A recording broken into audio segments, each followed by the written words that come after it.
Kalpana, thank you for being here. To hear from you. Hi, good morning to all of you. Good evening from my side. I'm here in India. So I'm based in New Delhi, and I am the co-founder and the CEO of an organization called Safety Pin. Safety Pin is a social enterprise that uses uh, technology to collect spatial data to make sense of women's experiences of the public space, of safety, of inclusion, of accessibility. And so it's, I think I would be again mid to late career. Safety Pin is a young organization. We are only 8 years old. And my end, I would say, I think GIS is really been a way for me to learn how to actually translate experiences, how to translate data into a format that is actually very, very easy to understand. That is universally easy to understand. It's amazing actually how people take to maps. It's quite and the whole visual way of portraying something. And so while now GIS has really advanced so much and we are able to do so much more, I remember even in my earlier career, before I was running a technology company, we used maps for women to talk about how they experience a city. And even women who were not literate were able to do this. So I think the GIS and mapping is a very instinctive thing for all of us because we look at where we are and what is around me. It's naturally, it comes naturally. So I think that's why GIS is so exciting, not just important for me, both personally as well as for my work. Thank you. I'm very happy to be with such a wonderful group of people. Thank you so much. It's fantastic. I think I'm there are so many threads that connect here as we're talking, and I think it's so interesting. Several of you have mentioned that GIS is a communication tool and it's very intuitive. What I think is interesting though is that we either come to it or it comes to us. And I was just curious to know, how did that happen for you? I'll start with Sarah Aldama, who is our early career representative today. She's with Blue Raster. And, let us know, how did you get to GIS?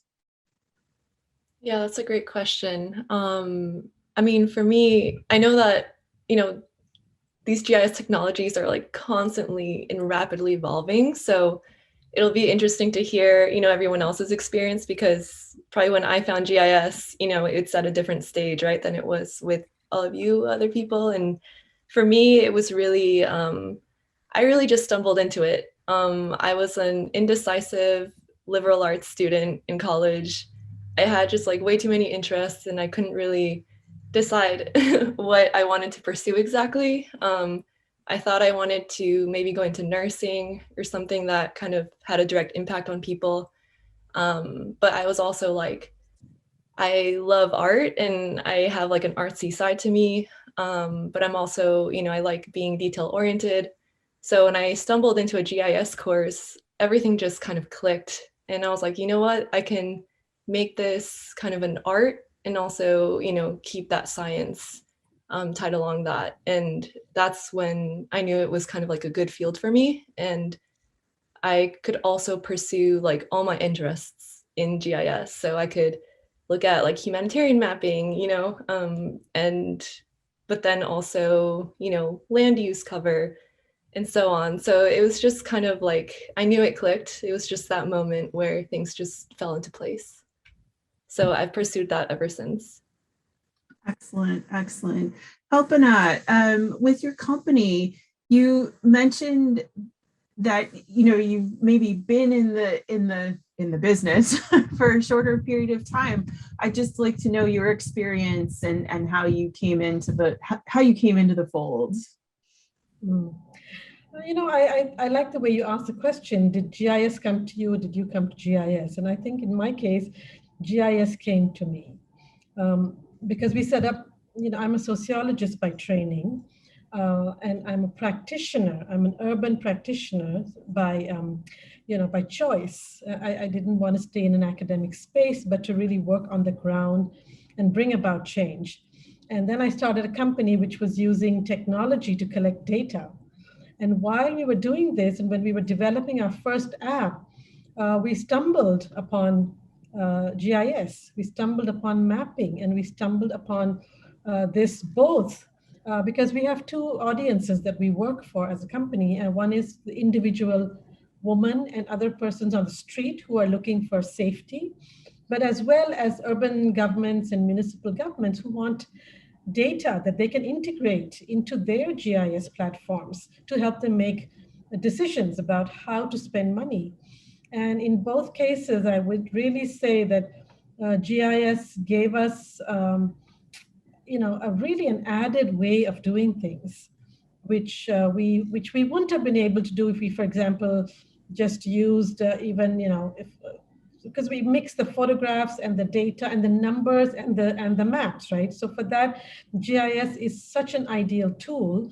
And I like the point that Sarah also made about aesthetics, because with GIS, it also fulfills an aesthetic dimension, because I think you want to make things look nice. And I don't mean nice, but I mean, you can be innovative using GIS because you can use the map, but in different ways. You can use symbols in different ways. Like once we did something where we did just physical maps, and we devised new symbols based on what women said they understood of the map. And that was so fascinating, and then we actually had an artist work with us on those symbols. So I think it just allows you to be very innovative. And I think that's what I find really fascinating. And it really came and swept us away, really, because 8 years ago, it's not that it wasn't there, but it was really just picking up in some ways, in as a public tool, not as the tool that governments and NASA use, but really as something that people in civil society and organizations could use.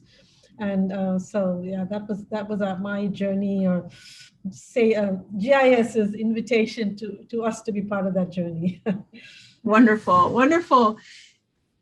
Patricia, you have not necessarily a similar story, but you've sort of ended up in a similar space. So I wondered if you could talk a little bit about how you got to where you are, and how GIS ended up being part of your life. Yeah, thank you. I wanted to encourage Sarah, because despite the age difference, I think that kind of discovery and the click that you mentioned is really present for a lot of geographers and GIS users. I'm a geographer as well. And for me, it really was that pivotal moment. It was a moment that I specifically remember. The context was that I was a physics major as an undergrad at Kansas State University, and nearing the end of my studies, I was contemplating, okay, what should I do with this? And I knew that I didn't really want to be a physicist in the basement throwing photons at each other. I was the only woman in my program, but I was actually well integrated with that. I just didn't know what I wanted to do. I felt like I needed to have a bigger purpose. And so I did what any good student would do. I escaped to Switzerland on a study abroad. And I found myself at the ETH in Zurich. And so I started taking all of these elective courses to use that experience to really understand, science and technology and what was being done out there. And I remember walking down the hallway to go to my geophysics class, and along both sides of the hallway, there were these beautiful satellite imagery the research team was using fractal geometry to pinpoint where the predict where the avalanches were going to happen to save the villages in the Alps. And I said, wow, you can do all of this and save lives, and it's beautiful, like you say. It has just a real compelling purpose. And of course, humanitarian mapping and development mapping and using mapping to understand environment and development was just thereafter a part of what I knew that I needed to do. I love it. I very much feel that I knew it was something I needed to do. That resonates with me greatly. Helen, as you've been at Esri for a while, and I know you could speak to this from many different points, but when we were talking a few weeks ago, you had a very particular story that you told about how you got into maps to begin with. And I wondered if you would be willing to share that with us today. Yeah, absolutely. As a young child, I was completely word blind, terribly dyslexic. And as many people have just shared, the beauty of maps was something that really appealed to me. Pictures made sense, but words just moved around the paper. And so maps became the way that I learned to read. I could find the rivers, people would tell me their names, and then I would thumb back to the index and find the words that were there. So discovered the oceans and the continents. And, you know, this love for maps became very much part of my being. And then when I was a teen in the 80s, I'm that old, computers came into the home, and I used my paper round to buy a computer. I soldered it together, and I plugged it into, you know, a TV and actually at a library, because we didn't have one at home, and started to program. And suddenly all these numbers in assembler and letters actually made sense to me, and I honestly could see the pictures and the patterns there. And then from there, you know, maps and computers just became my passion. And I was lucky enough to really be involved in the early 80s in the formation of GIS as an industry. I think it's so interesting because the how we get to GIS is also, you know, as I'm hearing your stories and I'm listening to sort of the things that you're maybe not explicitly saying, there's so many pivotal moments here, and it's just really wonderful because it's, you know, I think we can all very much relate to these stories. I was curious, I think almost everybody here is doing, I think all of us are doing things that have some kind of social impact. And I was wondering if you could talk about, and, you know, this is for everyone, if you could talk about, you know, how you feel GIS can most have an impact, you know, kind of as we move forward in this very new world of, you know, remote work, and just, you know, life is very different now. And I think that we are in a very interesting position to kind of help the world move forward. So I'm going to open that up if anyone would like to start. Kalpana, how about you? Would you? I was going to volunteer. Yeah, I know. Yes, I think, you know, definitely social change is a big agenda and of the work that we do, and I'm very fascinated by all the work of the people in this panel.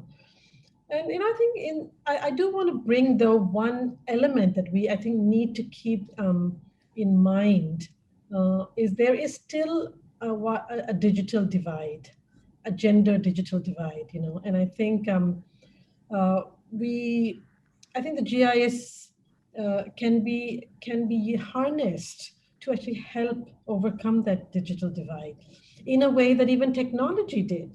I mean, technology helped overcome certain divides, including even literacy in some cases, because we found that, I remember many years ago, there was an experiment in India about where they put a computer with without a keyboard facing outward from a company where young children would walk by from the nearby low-income neighborhood. And they actually learned how to use that computer even without a keyboard. This was about 25 years ago. So computers were different. So I think similarly, I think technology sometimes helps us leapfrog divisions and divides, but it also creates divides. And, and in this, as you said, the pandemic has actually, I think it has really exacerbated some of these divides. And I do actually, I look forward to GIS actually being able to help in that, because the visual mode is sometimes easier for people who've come late to literacy, for people who have, may not have access a personal computer always in their homes. They have to go, there are many countries still where people have to go to a library or have to share a smartphone. I think this is something we have to recognize, that there's still a lot of inequality. And I think I personally would like, us to think collectively how GIS and technology and mapping can help actually lessen inequalities and divides in the world. I love what you just said there, Kalpana, and I feel like bringing attention to that is extremely important. And because, truthfully, the answer to the question is, in what area will it not? Because it's just such a versatile tool. It really depends on, what our priorities are. And there's an opportunity there to really, focus this kind of technology to do the kinds of things like you mentioned, Kalpana. I think about that a lot in our work at ASU as well, because of course, everyone understands GIS as a way to answer questions, to analyze, what have you, but we also use it with our communities to try to understand what is the right question to ask as scientists and academics. What are we supposed to be asking? If we can use this as a way to engage with our local communities and liberate their data through the map. In fact, we've done that here, where just overlaying the heat-associated deaths in Maricopa County with where people were receiving assistance to pay their utility bills, we discovered just in that gap, a visual gap, where people live in mobile homes. These mobile home parks did not receive that kind of support, and it was a big mystery to these 80 organizations that we were working with. They did not see it without the map. And so just being able to use that to say, what are the right questions to ask from the very beginning? And then on the other end, when we do have those kinds of answers and how to mobilize our resources to address them, I think that we can use GIS to help hold our decision makers accountable. Every decision maker has a jurisdiction, and data has jurisdictions, and this kind of thing can help us follow up and make sure that the effect that we want to have with this work can really take hold. You can sort the data into congressional districts instead of zip codes, for example, so that you could see and hold people accountable for the kinds of decisions that they are making and the kinds of decisions that we are asking with the science. Absolutely. And you've just spoken to a point that someone in the comments made, that GIS is changing everything that we see and that we do, and that we have to recognize that we need to think about things like, how is the information being used, and are we being ethical, and are we being, as the commenter said, are we being constructive? are we, are we using the data in a way that is supportive? And I wondered, Helen, I know this isn't something that we really talked about, so I'm kind of putting you on the spot here, but I think as the lead for the Living Atlas, I feel like you could speak to that a bit. Just there's so much information in the Living Yeah. and I feel like this is a concern potentially, and I don't mean concern in a bad way necessarily, but I think this is something you can probably speak to a bit. Yeah, and there are many people involved in the Living Atlas, right? I mean, there's an incredible team behind it, and one of the things, picking up from what Sarah said, is we hold ourselves accountable for the stories that are told with the data that we bring into Living Atlas or the data that Esri publishes.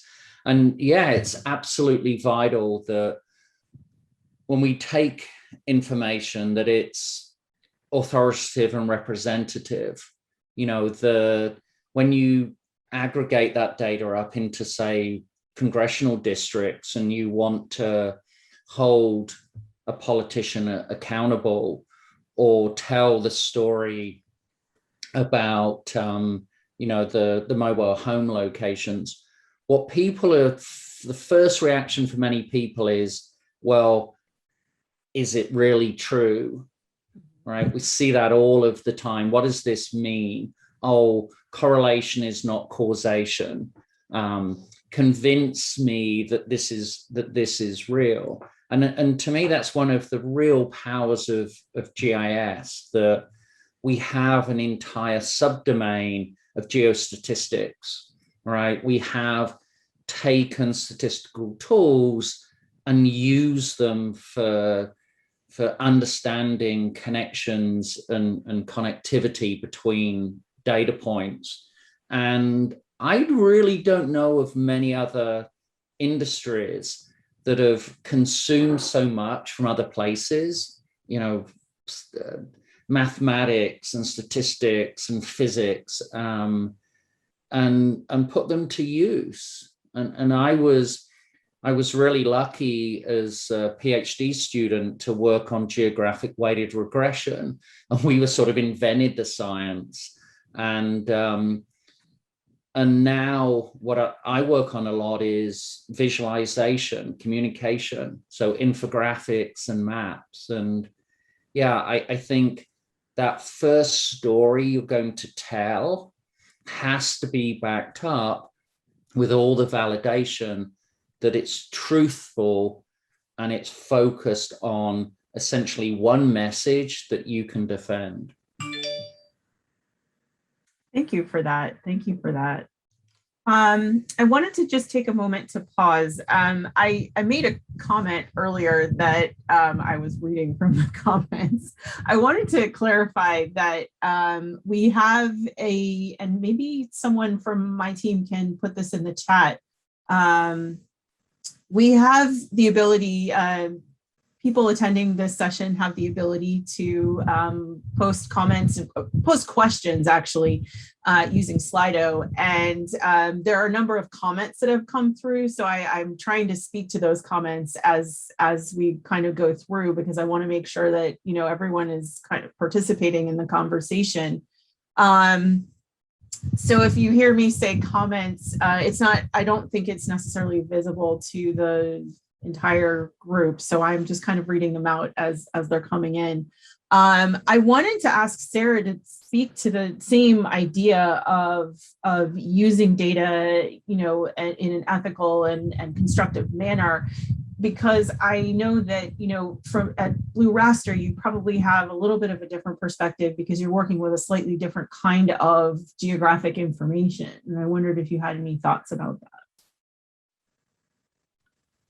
Yeah, that's a great question. And I wanted to, let you guys take the mic earlier because, yeah, the nature of my work is dependent on my client, right? So one of the projects that I've really enjoyed is relates to emergency response and disaster operations. And that really thinking about this question, I think the nature of that data kind of collection, right? It comes down to, how accurate is it? How do we maintain privacy, with those like communities that are affected, but also providing enough information in the collected data to really allow decision makers to make, critical decisions, right? In disaster response and recovery. So I think that's where kind of this is sort of related, but not really. But kind of we all kind of come to the table with different strengths. And, I think in all of our work, we kind of bring those strengths to the table and really make the most of them. So for my case, it's being detail oriented and, but also knowing, okay, like we were talking earlier, like visual impact is critical and to really convey information quickly. And that's very important in disaster response. So, I think this, I'm not really fully answering your question maybe. No, but I think this is I think it's an important aspect of the question is there's a lot more to it than just this one sort of section that I'm asking about. So no, this is interesting. Thank you. Yeah, no, it's a very, it's kind of, I didn't expect to be put on a project like this, but it ends up being like one of my favorite projects. And it's interesting to compare kind of the nature, the different natures of data collection, right, and integrity. And yeah, in this case, it's been very, interesting to see, across different sectors, how data is like reviewed, how it's, like quality is checked and, how it's validated. And I think, to sum it all up, there's like a space for everyone in GIS, right? It depends, what sector you want to be in, and, you can bring all your strengths to the table in that. Yeah, absolutely. Absolutely. I think that's a really important statement to make. And I think that it's one we probably need to remind each other of more frequently. And I mean, when I say we, I mean, us here, but I also mean sort of in the larger community. We really need to remind each other that, this is, everyone brings their different strengths and everyone has a place. And everyone has a place at the table and we should take that space. I wanted to, so it's very interesting how these conversations evolve. And it's one of the reasons I love having conversations like this. Several of you spoke to the idea of often being the only in the room. And I kind of wanted to take that tack a little bit. We're sort of shifting a bit, but, related to that idea of taking space at the table for yourself and for your expertise. And there have been several questions related to this in the comments. I wanted to have folks speak to that idea of being only, and I would like you to respond however you would like to respond to that. I'll just leave it there and I'll ask someone to jump in, and if not, I'll pick somebody, but I'll jump in first. Yeah, please. I feel like, different generations experience different things, but it's still distressing that we're talking about this in 2021, obviously. But I feel like, still for me personally, it's always easier for me to advocate for others or a cause than for advocate for myself. So that's where I tended to put my energy, I believe, advocating for young people, advocating for students, advocating for, the inclusion of, students from the developing world, so-called developing world, into, the industry and giving access and really listening and putting them in their voices first. That's where I guess I get my strength from, being able to at the same time feel like I'm a part of that and advocating for myself through those kinds of efforts, because it really is challenging. And I know there's a question from the audience about, how do you how do you deal with those kinds of things? And I just, you know, I always go back to the issue of solidarity and just finding others that are experiencing similar things. You can vent to a degree, but you can also try to, you know, design sort of a game plan, because after all, you know, many of the challenges that we face are systemic, and they're part of this broader global context of racism, sexism, all the isms. And you know, the only way to address that, I believe, is through some sort of solidarity action. Yes. Yeah, I really appreciate that, and I agree with that.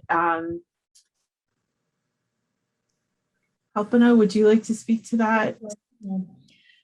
You know, the work that we do with Safety Pin is very often we have to sit with city governments and urban stakeholders to try and convince them that they have a role to play in making cities and public spaces safer for women and others. You know, it's not just women, but it's really people, anyone who's on the gender spectrum who's not a man, because a lot of our cities are just designed for men. You know, if you look at you know, the recent book on designing, I think, what was the title? It's like, you know, an airbag in a car is designed for the height of a man. You know, in a bus, when you try and hold the lever, it's a little high for if you're not a tall woman. So I think trying to convince governments that they have a role to play, because often they think, oh, if it's women's safety or if it's issues of children or elderly, you know, it's something that somebody else has to do. Oh, an NGO can do something, or the women themselves could do something. And I think there it is, that's the space I found that, you know, you need to convince people. And very often in the early years that we began working on this, it wasn't easy to get to the table, you know. And then it was like, okay, having got myself to the table, the point was, I don't represent all the other voices. How do we get more voices to the table, you know? And what Patricia's talking about solidarity and collective action, you know, and recognizing and you know, remembering that there's power in even becoming the spokesperson, you know. So you have to recognize when you also are carrying power in yourself, and make sure that you share that power, you actually use that power to get more people to the table, you know. And I think that has been the challenge. So initially it was just getting a place just for, you know, myself and some of my team members so that governments would listen. But now I would say 10 years down the line, it's not such an effort to get ourselves on the table, but now the effort is to say, you know, all women or all people from different communities do not experience the same thing in a city. You know, whether I have a car or whether I travel by public transport makes my experience of the city very different, you know. Yes. And therefore we need to make sure that those diverse voices and intersectional voices are there at the table. Absolutely. Absolutely. And I think the idea of intersectionality is very important. I know it's something that I talk about a lot, and I know that I am not even doing enough in that regard. One of the questions that we have, and I'm going to pose this to Helen and or Sarah. One of the questions is in the comments here is, where do you see room for growth for women, inclusion, and how do we come together? How do we do that solidarity thing? I could start and then Sarah jump in. Yeah. I think one of the issues is that society often takes away from women first. If you think about what's happened during the pandemic, when we close schools, it's a disproportionate burden on women.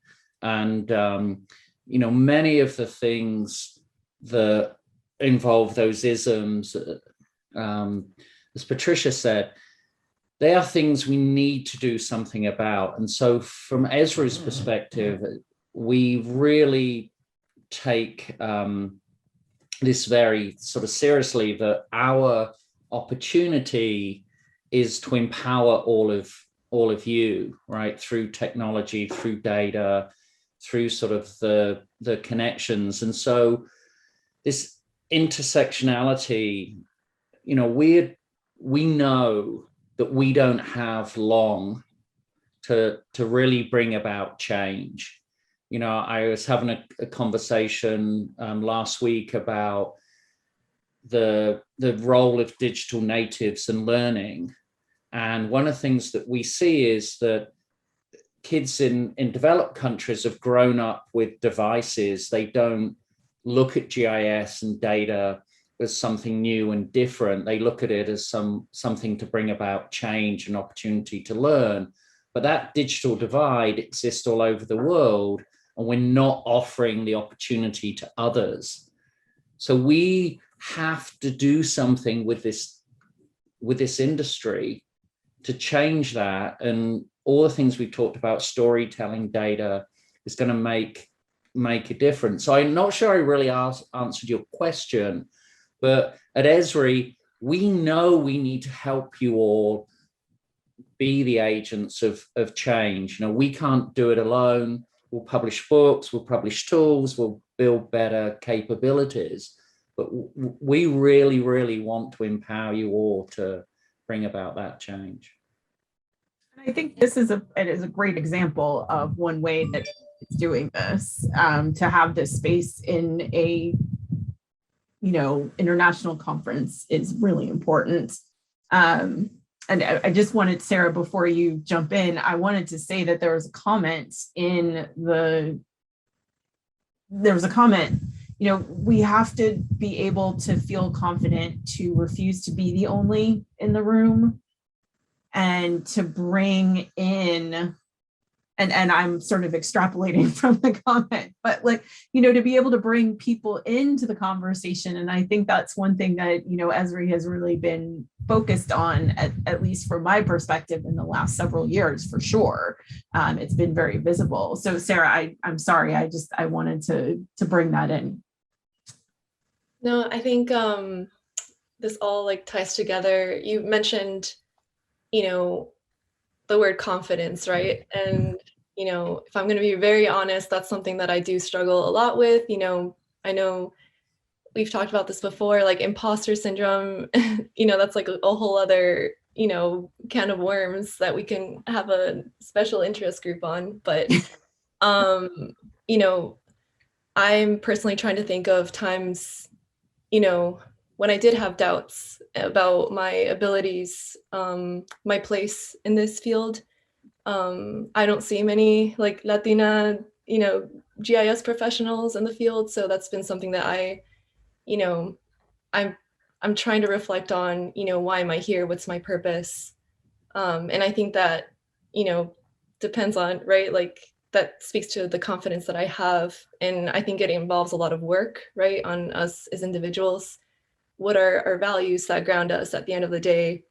What's, you know, what strengths do we bring to the table? And like, how do we, you know, those are very valuable assets that we have, and we need to, you know, have faith in that, in our abilities. And I think another thing that's really helped me, and I think that could have a big impact, is just having someone, you know, from one woman to another, just validating each other's experiences in the workplace and even outside the workplace. But just, you know, just having those conversations with other colleagues and, you know, saying like, hey, good job. I know this was like a really hard day for you, or I know this is like a really hard project, but like you're doing great, you know, even just like on an individual level, right?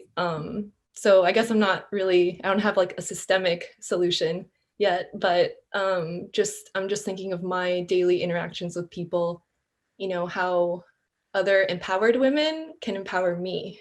And I think that's had like a huge impact on, you know, my day-to-day experiences in this field, like as a woman, as a Latina, like, yeah. So it's really, I think I make sure to let other women know that they're doing great. If they need me, you know, I'm there for them. So just kind of starting at that level, I think we can have like a really big impact on people.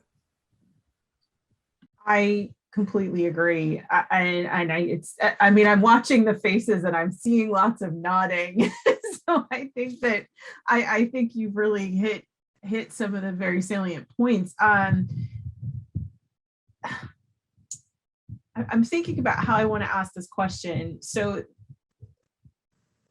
I'm going to ask the question, but I think I'm also going to like tailor it a little bit. So the question, the most upvoted question on Slido apparently is, have you ever faced discrimination in the workplace as a woman?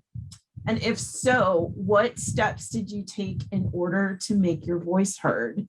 And I'm just going to say yes. Yes, I have. But I'm not here, like, I'm here as the moderator, so I'm not going to go further than to say anything else. But so I'm particularly asking that question now because, Sarah, of what you just said, that, you know, one of the really important things is helping to empower other women and other people. So I'm going to put that down as one of our ways in which we can help to make our voices heard. And I would love to hear from everyone on the panel. What one thing do you think we can do? Well, have you been discriminated against in the workplace? What's one thing that you think we can do to combat it, prevent it, however you would like to answer that question? I can go first. I think, yes, like you said, Eva, it's like this question when we do workshops on safety, we ask, have you faced sexual harassment? And it's really the rare woman who says she's never faced any form of even mild sexual harassment in her life. So the discrimination can be minor or it can be, you know, a major thing. I wouldn't say that I faced a major discrimination, because I think, you know, we also, our intersectional identities give us privilege sometimes, you know.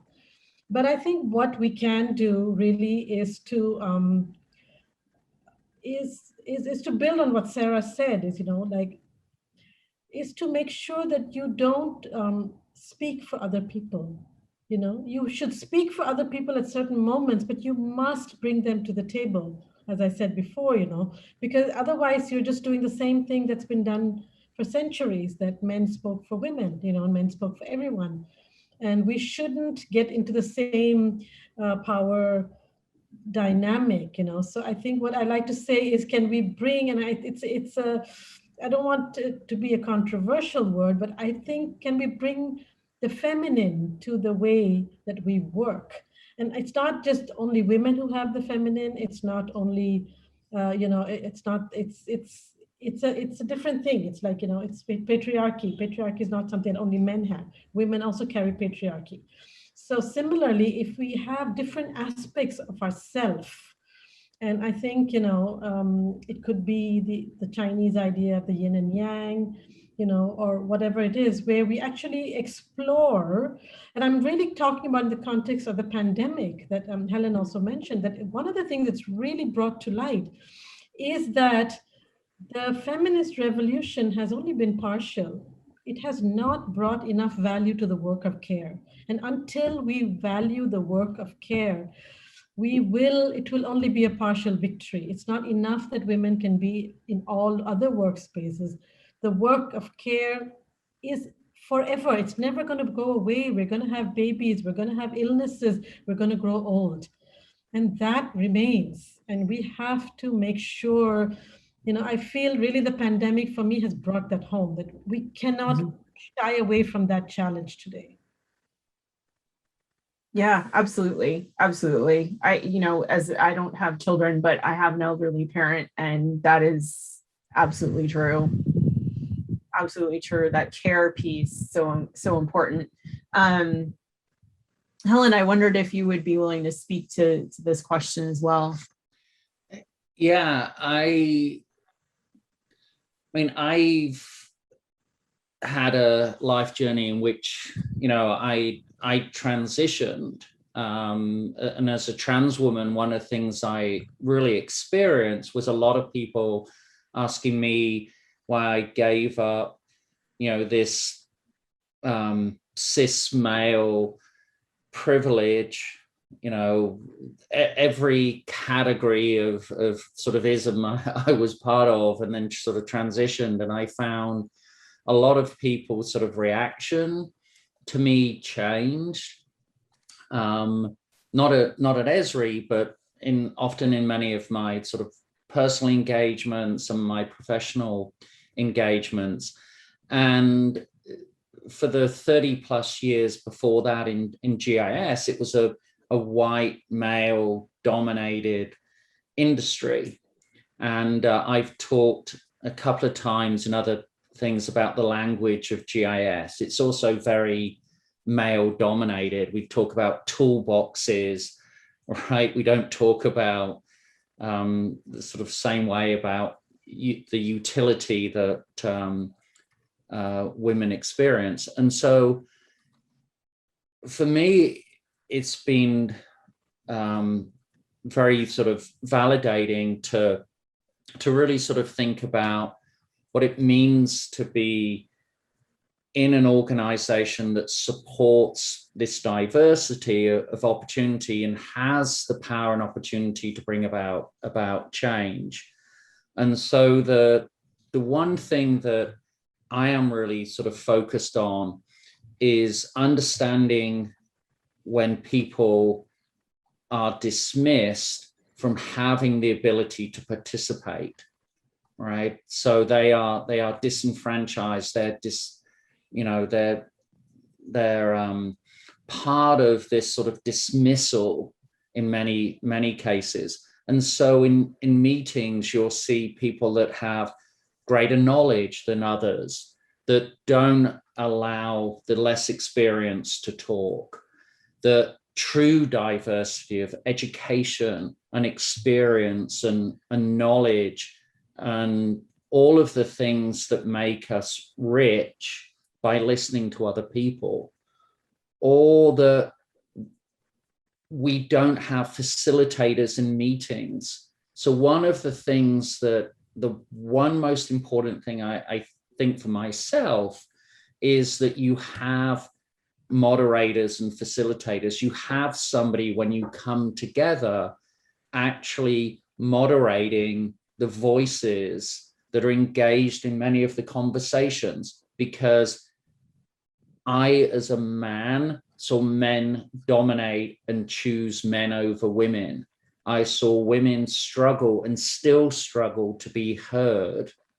And people gather afterwards and say, oh, she's so bossy. She so wants to be heard. And as if it's wrong for wanting to be heard and having a voice and having an idea and having passion, right? It's like, you're not supposed to do any of those things. And so encouraging moderators, not moderation, is my thing. So I will leave it at that. I love that. Thank you. And I wanted to just key on something that you said. We just have a few minutes left, but I wanted to key on something that you said, like, how do we do that?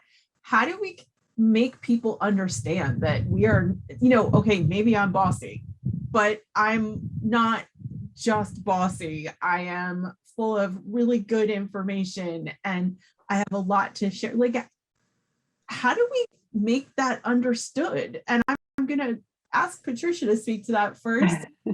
Everyone else jump in. Not because I have any answers to that, but maybe a few scars and such that I have learned that really, again, like I said before, relying on the community, relying on each other. And there are very specific ways that people can do that. And you can do that in your own way, however you choose to do it. But I would just encourage everyone to do that. Find your community, find what actually builds you up. Don't think that you're alone, because you're not. And one of the ways that I tell my students often is, I think too, if people look for a mentor or maybe someone, specific, but I like to think of it more as like my own personal advisory board. Do I have people around me that are helping me understand, different aspects of my career, you know, helping, you know, even just the venting. I have a venting person on my advisory board. I have someone who challenges me so that I you know, maintain that curiosity and you know, an open mind, and, you know, gather, assemble around you, whether it's formal or informal, sort of that collective that is going to be supporting you, and be purposeful about it. And I think, you know, there's a lot of questions in the chat that are kind of related to this, like, how do you do this? What is the actual specific thing that you can do? And, you know, that would be one place to start. And, you know, as a way to build solidarity, tapping into what existing things already do exist, but just thinking of, you know, what your personal needs are. There's so many of us out here willing to, you know, be a part of those conversations. And, you know, I'm just really privileged to be part of this panel today. And I've personally learned from participating in this, you know, really great perspectives from my colleagues here. So that would be like the first place to start, in my view. Thank you. This actually, I couldn't have done this transition better myself. In that vein, this is not an Esri thing. This is not an Eva thing. This is not there is a group on LinkedIn called Inclusion in Geospatial Technology. And I have asked if someone can post this in Slido.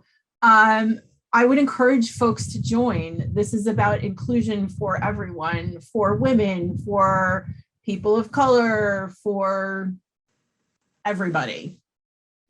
I also am going to try to share a slide so that people can participate in some of the other special interest groups that are here. And there are literally special interest groups for everybody. I am working on getting this to show up. But what I wanted to say is to thank everyone for just coming here. Thank you everyone on this panel for coming here and speaking your truths and speaking plainly about the things that affect us and the things that we feel, because I think this is part of how we do this. It's part of how we bring people together to have these conversations. I so appreciate you all panelists. I want to thank you. I want to thank everyone that joined us today. This is a very special group for me. I think I can say this. I think I can say this for everyone in the group. Can't say enough good things. Thank you, Esri, for allowing us this space and this time. We may have like 30 seconds left. And a big thank you to you, Eva. Like, oh, thank you. Have the great questions and just a great energy. Thank you to you. Thank you. Thank you. This is a passion of mine. As I said, I'm here wanting to talk about these things all the time. And the more people I can bring in and the more people I can have join the conversation makes me very, very happy. So thank you all. I think we'll put it Thank you there. Yeah. Thanks, everyone. Thank you. Thank you, Helen. Thank you, Sarah.